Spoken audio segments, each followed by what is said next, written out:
Olá a todos, Pedro Thompson, CEO da Exame e mais um CEO Talks aqui com um convidado absolutamente especial, motivante, inspirador, Pedro Pimenta. Pedro, sua história é uma história absolutamente incrível. Pô, Pedro, você é uma força da natureza, viu? Pô, meu xará, obrigado. Imagina. Cara, ainda somos xarás, pô. Somos. Realmente é incrível ter você aqui, de verdade. E Pedro, antes de tudo, antes da gente falar de garra, resiliência, motivação, eu queria que você abrisse, se possível, falando sua história. Como foi enfrentar a sua dificuldade, como ela veio, enfim, quando você teve o insight que isso, na verdade, era uma super oportunidade. Então, eu acho que a gente pode analisar essa história, primeiro de forma bem resumida, né? Aliás, antes de mais nada, muito obrigado por me receber aqui. Para mim é uma honra estar aqui, especialmente sabendo do nível dos convidados que você recebe aqui e do seu nível também, mas... Sobre a minha história, a gente tem que dar uma resumida boa, né? E eu acho que dá para dividir ela em fases. E aí, a partir daí, entender um pouco melhor como é que foi essa virada. Obviamente, algo aconteceu. E como é que eu fui navegando e hoje, olhando para trás, o caminho tá feito. Mas lá, na época, eu me senti no meio assim, ó, alguém me joga na floresta amazônica, lá no meio e fala, sai, né? Bom, eu cresci uma criança muito feliz, de uma família de classe média, nunca fomos abastados nem nada, mas nunca nos faltou nada. Graças ao meu pai, que veio de Capelinha, no interior de Minas Gerais, lá perto do Vale do Jequitinhonha, ele é engenheiro, a minha mãe era professora e ela também, de Minas Gerais também, eu sou filho de mineiros, apesar de ser paulistano aqui da Gema. E também dos meus irmãos, que eu fui a raspa do tacho. Então, o meu irmão mais velho é o Daniel, 12 anos mais velho que eu, e o Lucas é 10. Os dois fizeram Poli, fizeram USP, e são engenheiros também, e era isso que se esperava de mim, né? Nada abaixo disso, do que entrar na Poli, na USP lá. Entrou com o sarrafo baixo, né? Não, isso, cara, foi difícil ali crescendo com essa pressão, né? Eu lembro ali nos 12, 13 anos, sabendo que um dia... aquele vestibular ia chegar, então, enquanto meus amigos e todo mundo, ninguém tinha essa pressão, eu já tinha o medo de chegar aos 17 anos, basicamente, né? Mas assim, família muito unida, uma família bacana, de gente boa, meus irmãos tiveram uma figura paterna fantástica na minha vida e sempre fui muito saudável, pratiquei muito esporte e tive uma vida social muito ampla. Então, todos os checkbox ali eu marcava, né? Só que, às vezes, a vida prega peças quando a gente menos espera, né? O ano era de 2009, eu tinha me graduado no ensino médio e eu tirei o ano para fazer aquele cursinho intensivo de segunda a sábado, das 7 às 7, né?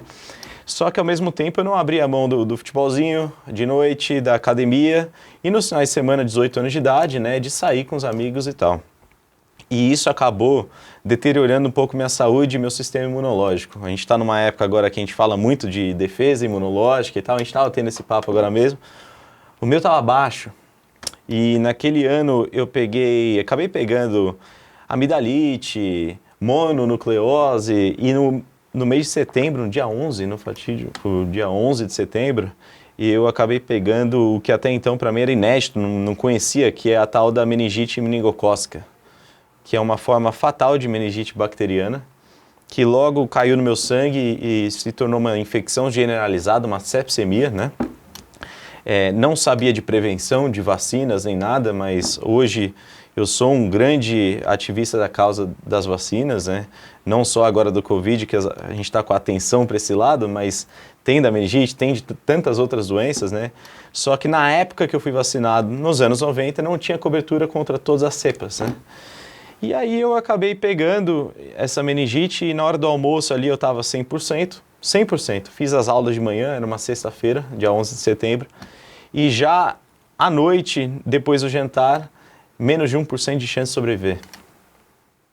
Foi. E aí entrei no hospital num coma, fui acordar uma semana depois e resumindo, foram 6 meses quase de internação.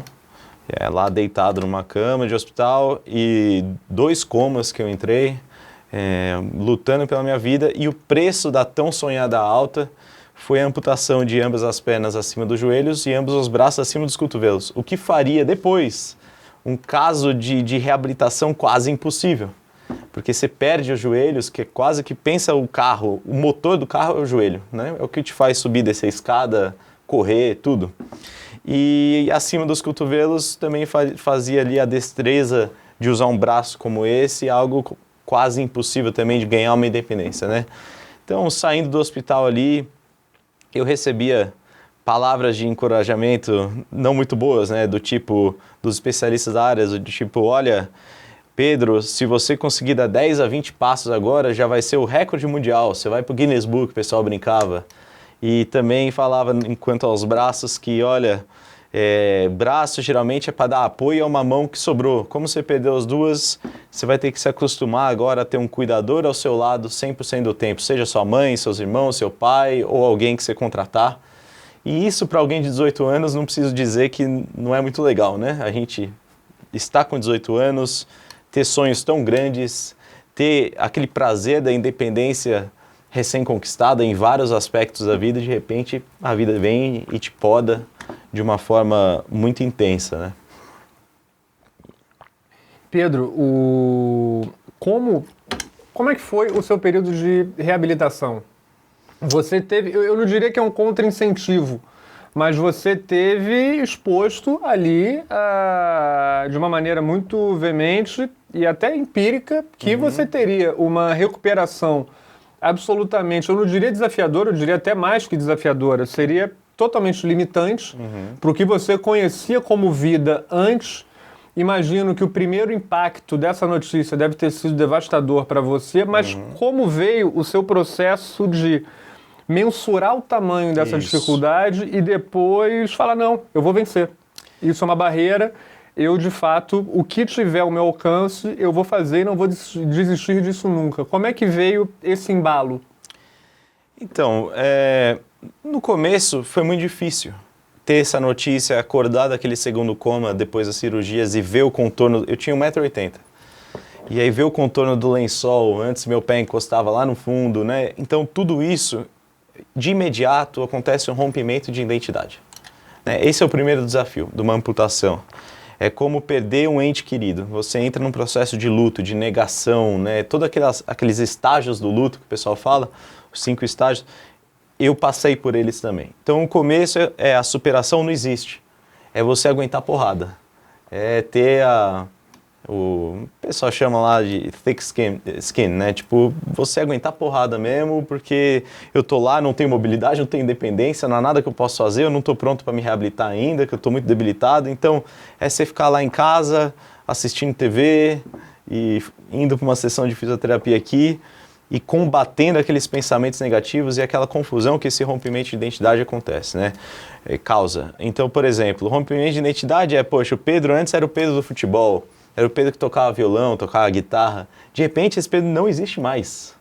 E você tem saudade dessa identidade antiga, como você teria de perder algum ente querido, né?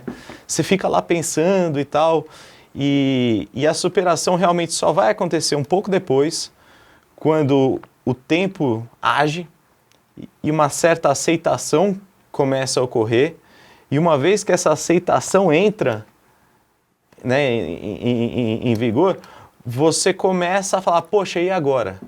O que tem para frente? E você descreveu perfeitamente, você tem que ser frio e calculista e pragmático. Se você for só por fé, só por emoção, é muito difícil, porque isso aqui não é fácil. Isso aqui não é plug and play, de você colocar, como eu achava, né, reabilitação e tal. Isso aqui é muito difícil. E mais difícil ainda é isso aqui, é essa aceitação. Então, logo no começo, assim, depois que passou aquele choque inicial, que eu comecei a me reabilitar e tal, eu comecei a perceber e analisar a minha situação e tentar entender o que eu tinha controle, de fato, né, o que estava ao meu alcance e o que era caso perdido. Caso perdido, eu fazia um esforço tremendo para eliminar da minha vida, eliminar dos meus pensamentos, eliminar das minhas ambições. Voltar a ter braço e perna, não vai acontecer, cara. Não vai acontecer, não adianta eu ficar pensando e tal. Não, vamos botar um ponto final nessa fase, foi uma fase linda de 18 anos e tal, e agora focar em construir do zero esse Pedro novo, né? Então, eu comecei de uma forma muito pragmática.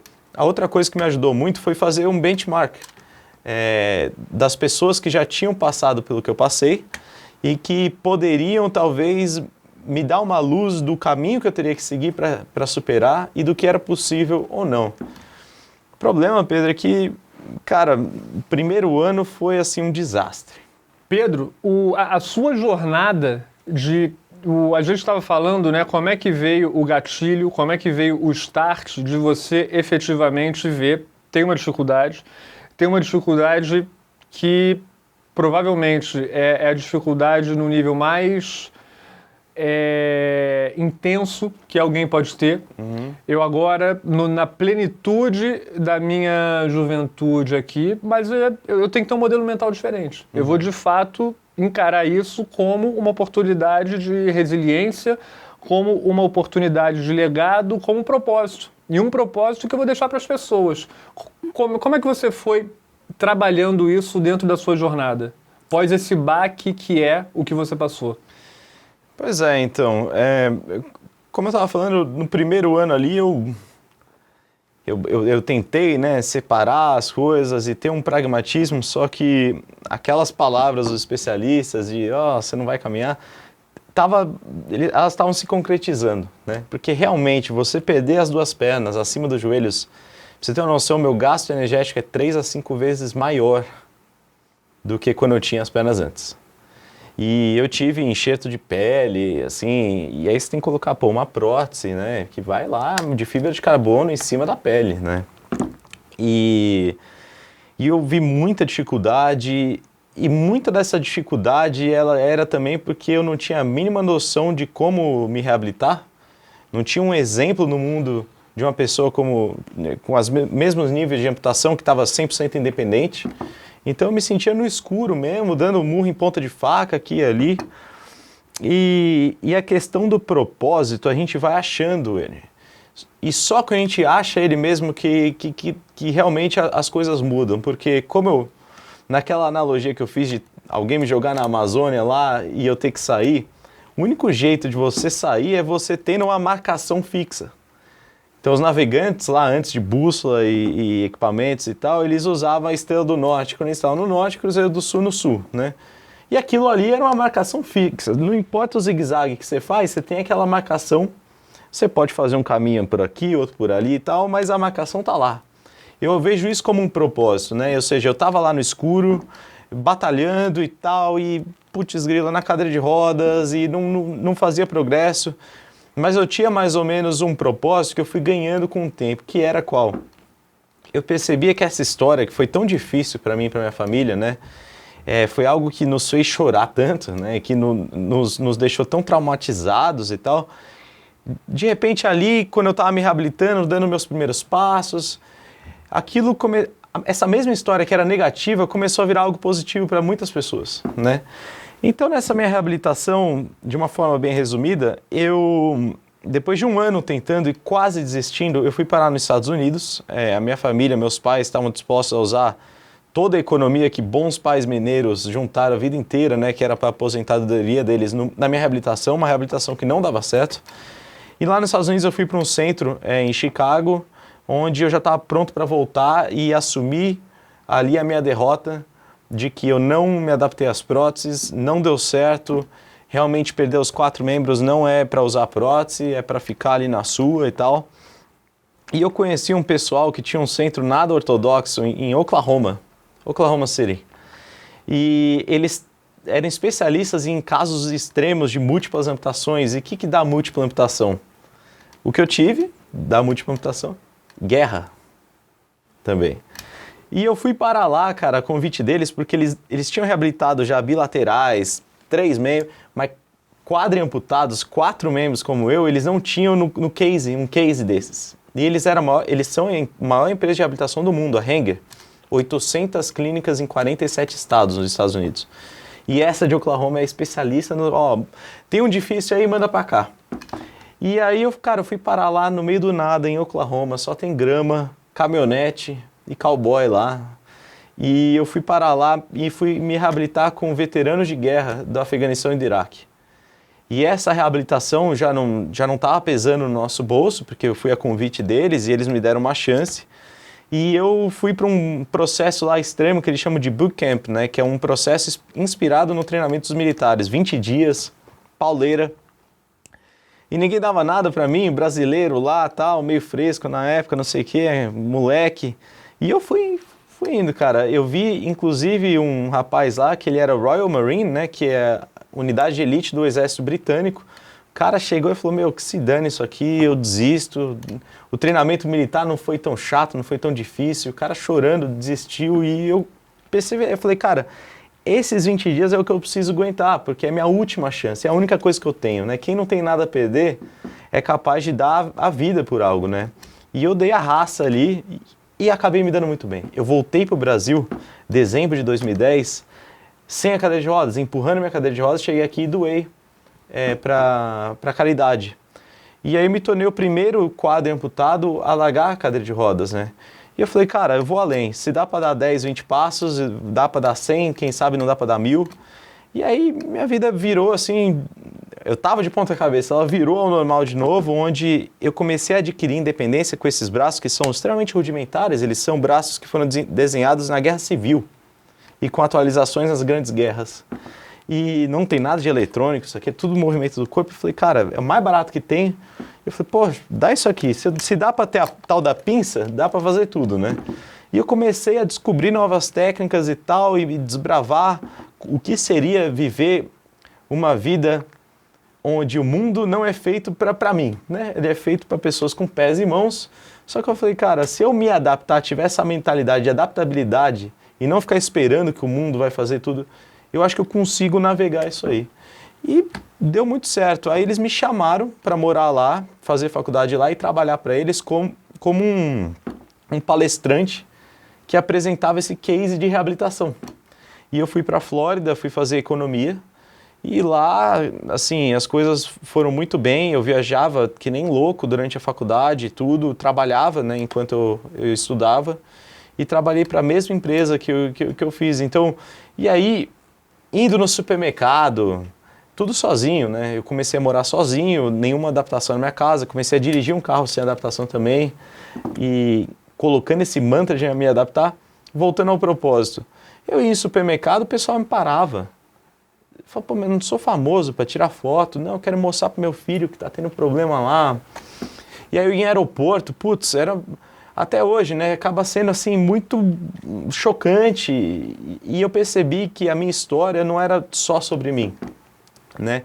No princípio eu achava que não era só sobre mim porque minha família estava ali muito apoiada no emocional em mim, mas eu percebi que era em todo lugar que eu ia tinha esse poder muito legal de transformar algo que foi extremamente negativo em algo positivo, né? E para mim, Pedro, não sei quanto a você, mas talvez o que mais faça sentir na vida é a gente deixar um mundo melhor do que a gente recebeu, ter esse senso de gratidão que toda uma sociedade passou antes da gente aqui, construiu tudo isso e a gente, né, tem esse benefício e eu percebi que tudo isso era uma oportunidade para me alinhar com o meu propósito, né? E aí eu venho fazendo isso desde então, né? Eu venho fazendo minhas palestras, eu escrevi meu livro em 2014, e para mim isso me alimenta, é o que me tira da cama de manhã, é o que me faz viver uma vida boa, ter muita gratidão pela minha vida, mesmo depois de tudo que aconteceu. Pedro, incrível. Você tocou num ponto que é a questão do propósito, né? Quando você consegue diretamente trabalhar com algo que você sabe que vai ter algum impacto social, algo que diretamente vai mudar a vida das pessoas, isso realmente é mágico. Uhum. Obviamente, numa escala diferente da sua, aqui na Exame a gente consegue ter um contato muito grande também com o propósito, que aqui a gente trabalha com conteúdo, a gente trabalha em produzir a melhor informação possível e de maneira que a gente consiga mudar a vida das pessoas, a gente trabalha com educação, a gente trabalha com análise. Então, de fato, você conseguir alinhar o seu dia a dia, uma atividade fim, uma atividade produtiva sua, com mudar a vida das pessoas, com, de fato, uma busca por propósito, Isso é mágico, viu? E outra coisa, Pedro, na sua narrativa, que é fantástica, é a questão da resiliência. As coisas acontecem. Ninguém aqui está blindado de adversidades, de situações, de dificuldades ao longo da nossa vida. E você conseguir transformar um episódio trágico, tá? Ainda mais para uma pessoa de 18 anos, na plenitude da vida, com toda uma jornada pela frente, em algo que você é feliz, você é super feliz e mais, você se realiza e você muda a vida das pessoas, você inspira as pessoas.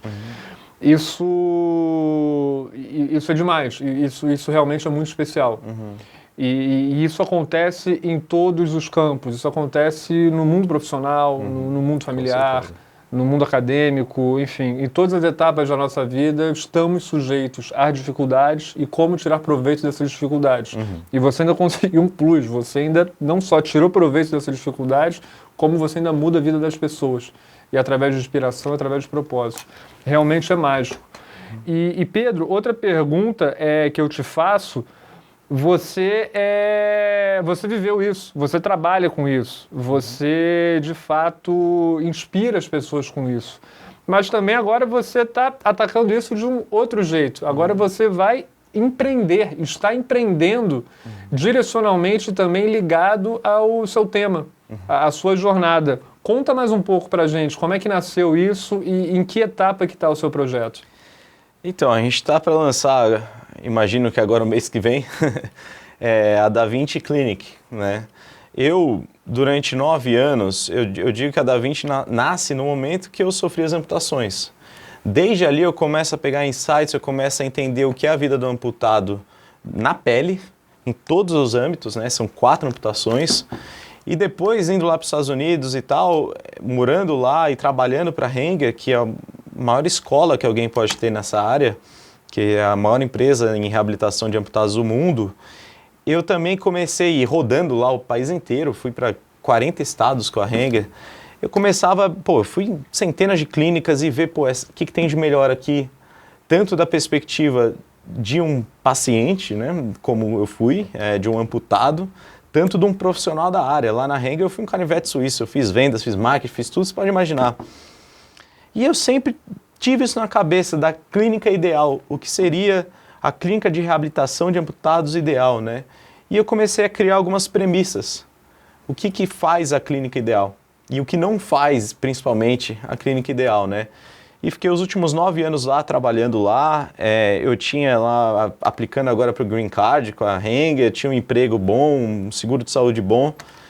Só que sempre me coçou muito de, poxa, eu vim para os Estados Unidos, eu tive essa oportunidade, tive essa empresa que abriu todas as portas para mim, que eu fiz meu networking, eu me desenvolvi como um profissional, como pessoa. Só que eu sempre vinha ao Brasil uma vez por mês, vinha ao Brasil fazer minhas palestras, sempre fui muito envolvido também com trabalho voluntário e tal. E eu tinha essa vontade, porque eu vi o gap gigante que existia entre esse mercado e essa indústria, né, de prótese e reabilitação aqui do Brasil com lá. E eu falava, cara, tem um gap muito grande, tem uma distância muito grande. E sempre tive vontade de voltar e realmente empreender nessa área e criar um centro de excelência que fosse um espelho, né, que fosse um grande fomentador, não só para o Brasil, mas para a América Latina. Trazer essas boas práticas, eliminar os vícios e práticas ruins. Vou te dar um exemplo. Na minha opinião, uma clínica de reabilitação de amputados não deveria ter paredes brancas e não deveria ter revista caras ali na recepção e ser algo muito médico. Que o amputado, ele não é um paciente médico. Uma amputação não é uma enfermidade, certo? Cortou, fechou, agora você tem que se adaptar, né? Isso aqui é uma ferramenta, né? Não um equipamento médico. E eu ia muito nessas clínicas e mesmo lá nos Estados Unidos via aquele negócio, aquele clima que você sente que você nunca saiu do hospital. Falava, cara, eu preciso montar um negócio que seja diferente, que o cara ou a moça tenha a sensação que botou aquele ponto final e está pronto para construir uma nova identidade, né? E agora, esse ano, eu tive o ano da pandemia, em 2020, o começo da pandemia, eu tive a oportunidade de voltar ao Brasil para concretizar esse grande sonho meu, que vem desde lá dos primórdios da minha reabilitação, que é criar uma clínica para amputados, com as melhores práticas que eu vi lá na Hanger, e trazer isso e servir aqui aos amputados brasileiros, e servir também ao mercado, e trocar figurinha e compartilhar know-how, para que nós todos, né, todos os players, nós nos elevamos. E com isso a gente consiga oferecer, desde o SUS, passando por clínicas que são mistas de privado e público, até as clínicas privadas, o mercado como um todo se elevar e usar as melhores práticas. Eu acho que isso contagia a todos e nós cresceríamos juntos, né? E aí que entra a Da Vinci, né? Eu estou abrindo a Da Vinci Clínica aqui em Alphaville, 370 metros quadrados, com certeza vai ser a maior clínica aqui do Brasil e talvez até da América do Sul, de reabilitação de amputados, focado na reabilitação de qualidade para amputados, né? E a gente começa agora, mês que vem, vai ter a nossa abertura, e a ideia é realmente oferecer mobilidade, independência e o tal do pertencimento.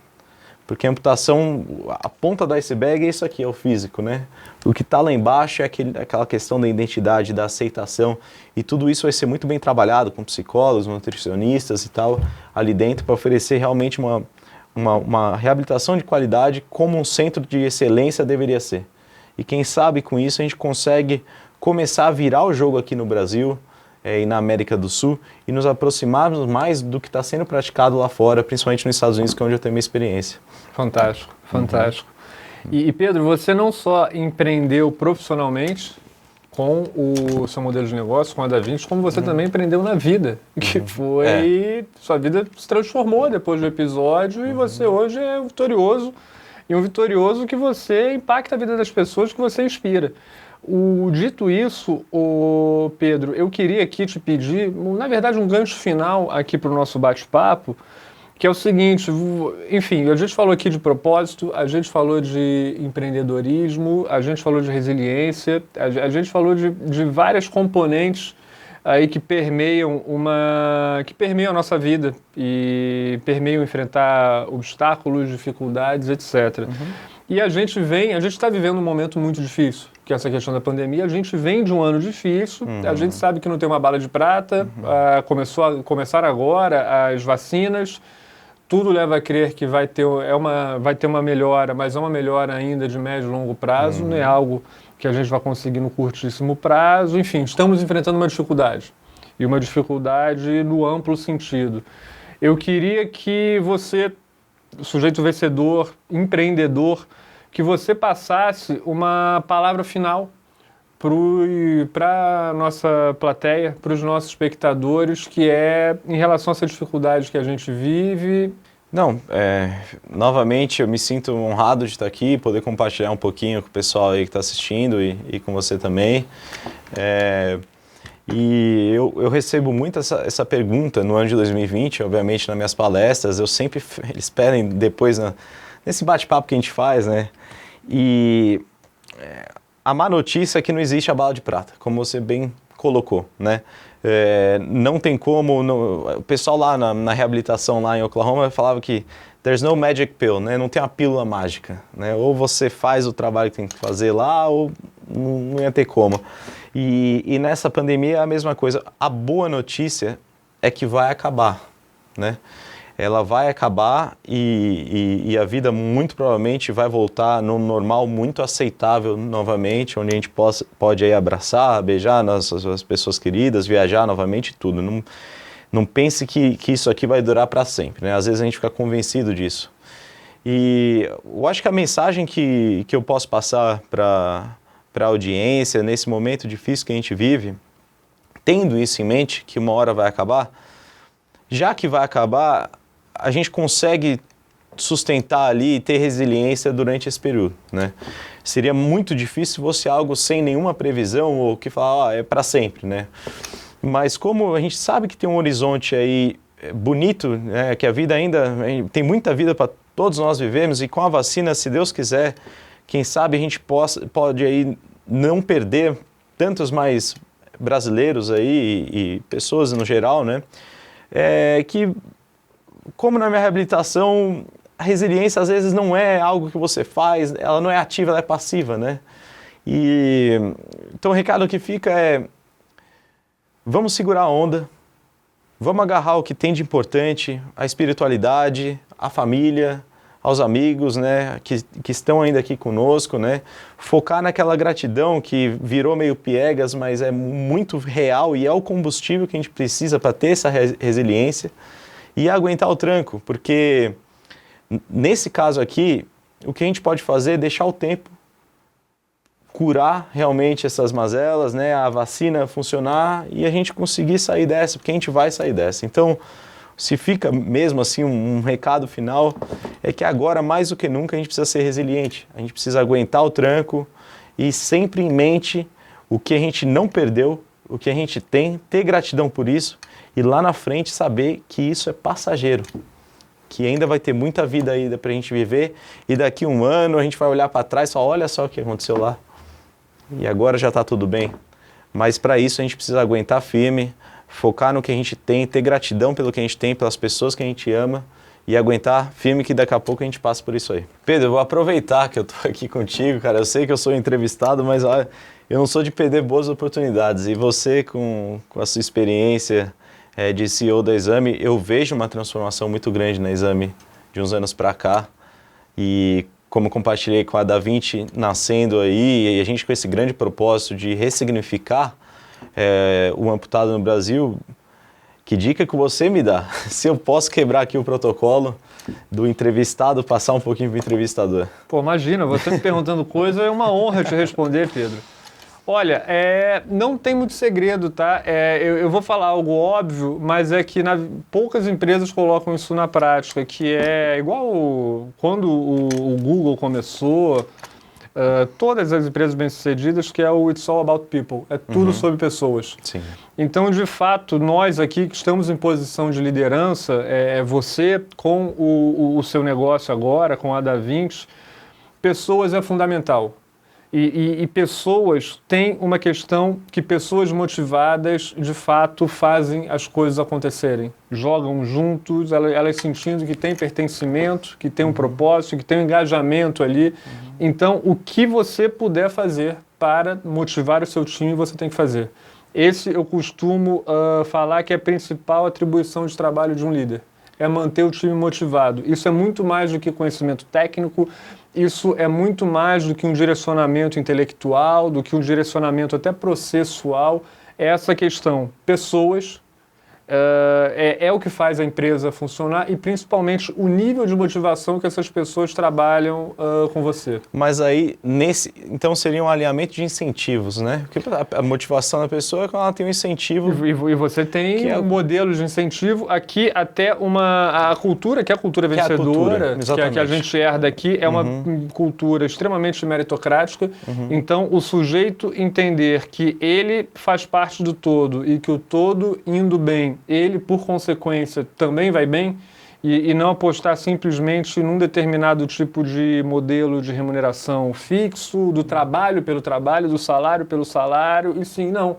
Eu estou aqui dentro, eu sou uma pessoa importante, eu tenho exposição ao risco da companhia, tá certo? Eu estou comprado aqui, se esse negócio for bem, eu vou muito bem.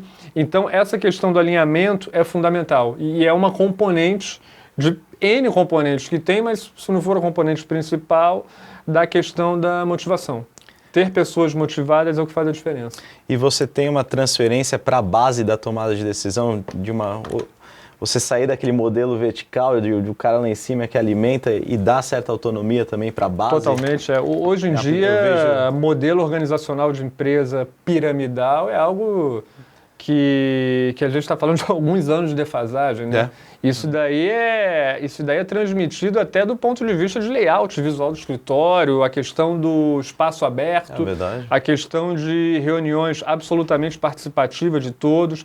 A questão aqui na Exame é até eu não diria que é falta de organograma, que aqui a gente enfrenta o organograma como um desenho organizacional, mas um desenho organizacional para a gente ser bem-sucedido. E não um desenho organizacional que tenha uma questão de status, que tenha uma questão de diferenciação até social entre os funcionários. Isso a gente aqui considera que é algo absolutamente abominável. Mas sim que a gente tem que ter uma organização para atender os nossos fins. Mas agora, tirando esse desenho com esse único fim, em relação à maneira que nos comportamos, em relação à maneira que nos tratamos, em relação até ao alinhamento de incentivos que a companhia tem com seus funcionários, são absolutamente igualitários. Então, desde uma pessoa recém-saída da faculdade ou de um recém-ingressante aqui na companhia até o nível de cima, o nível mais sênior, todos envolvidos absolutamente no mesmo risco, que é e no mesmo benefício, que é o negócio dar certo, o negócio prosperar. É interessante você comentar isso do espaço aberto e da certa, do skin in the game, desde o cara lá do estagiário até lá em cima, fazendo uma ponte aqui na reabilitação. A grande virada da minha vida na reabilitação foi quando eu conheci um cara chamado Cameron Clapp. Californiano, ele parece aquele ator Owen Wilson que tem o nariz quebrado, o loirinho, igualzinho. E ele perdeu 3 membros, cara, no acidente de trem com 15 anos de idade, né? E aos 21 perdeu o irmão gêmeo dele lá por overdose. É uma história muito trágica dele, só que é um cara alto astral. Ele foi meu grande mentor, né? Ele também perdeu as 2 pernas acima do joelho e um braço. E, cara, assim, eu tava lá 1 ano fazendo um monte de fisioterapia, terapia ocupacional, ou seja, aquele modelo verticalizado do cara que estudou tudo e vai te passar e não tá dando certo só aquilo, sem diminuir em nada a função dos terapeutas e das pessoas que tiveram educação formal. Só que eu conheci o cara, fui passar um final de semana com ele me dirigiu num Corolla dele lá, tal, morri de medo, não por causa da amputação dele, por causa que ele era californiano, que pula de penhasco e tal. E, cara, depois daquele final de semana com ele, minha vida mudou completamente. Eu adquiri minha independência, parece que tirou uma trava que eu tinha em mim, né? Porque eu vi ele assim, 1,80 m andando de roupa. Naquela época eu nem queria comprar roupa, porque eu não tinha autoestima mais. Eu vi aquele cara lá com a namorada e tal, eu falei, porra, tem vida pra mim, né? E eu percebi ali que o tal do peer support, que é essa interação entre os peers, entre os colegas, no meu caso amputados, mas você pode pegar a ponte para colegas de trabalho também, era tão importante quanto as ordens, o negócio de cima para baixo da terapia e tal. Então na Da-Vinci a ideia é um espaço aberto de treinamento, onde você maximiza essa interação entre os amputados, e eu vejo isso como uma ferramenta da Da-Vinci também, né? Uma ferramenta da empresa, que é os outros clientes, os outros amputados que estão lá, eu sei que eles vão fazer um serviço por mim em reabilitar aqueles mais novos que chegam lá, né? Que eu não sou o dono da verdade, talvez eu tenha óbvio que eu tenho esse componente por ser amputado também, mas que nossos terapeutas, nossos times de especialistas e tal, nós não temos toda a verdade sobre aquela. A gente tem que entender que às vezes a verdade está na base, que nem sempre vai vir de cima para baixo, né? Então o modelo organizacional que a gente está fazendo, ele é extremamente horizontal, onde a gente entende a importância de todos os componentes ali da base. Óbvio que uma liderança forte, uma liderança que inspira, mas muitas vezes a resposta está lá na base, né? Na interação entre os pacientes. Muitas vezes é dali que vai vir a motivação para o cara se reabilitar, né? Como foi comigo. E é interessante, né, Pedro, que o exemplo, ele é muito mais efetivo do que o que efetivamente você fala. Então, a liderança ela é feita totalmente pelo exemplo. Totalmente. Agora, eu não sei se você busca investidor, se você um dia busca em abrir capital, etc., da Da-Vinci, mas uma coisa eu posso te afirmar, exemplo lá não vai faltar, viu, cara? Poxa, um passinho de cada vez, né? A gente vai dar um passinho de cada vez. Primeiro, construir essa excelência em tudo que a gente faz, ser um exemplo para os amputados e para a indústria como um todo, cumprindo esse primeiro propósito e chegando lá no que eu chamo do plano 2025, de ser uma empresa também social, além de uma empresa for profit. Aí, quem sabe, a gente pensa numa expansão e tal, mas por enquanto agora é transformar esse centro num centro modelo, né? A gente vai um passinho de cada vez. Fantástico, fantástico. Pedro, foi uma honra ter você aqui no CEO Talks. De fato, inspiração, motivação, garra, determinação que não falta em você. Então, muito obrigado pela aula, tá? Em nome aqui de todos os nossos espectadores, a gente só tem a agradecer. E você enalteceu muito hoje aqui nós da Exame. De verdade, em nome de toda a nossa audiência, em meu nome, em nome da Exame, somos fãs aí de você e a gente ficou muito honrado com esse bate-papo. Super obrigado. Eu que agradeço novamente, para mim é honra total minha de estar aqui com um público tão qualificado que eu conheço, já sigo vocês há muito tempo e precisando é só chamar, posso deixar a rede social? Deve, imagina. Para quem quiser continuar aí o bate-papo é @PedroPimentaLife de vida, Life, lá no Instagram. É lá que eu passo boa parte do meu dia aí e é só mandar uma mensagem lá que eu respondo, sou bastante acessível. Obrigado. Legal, fica o registro, super obrigado. Agradeço.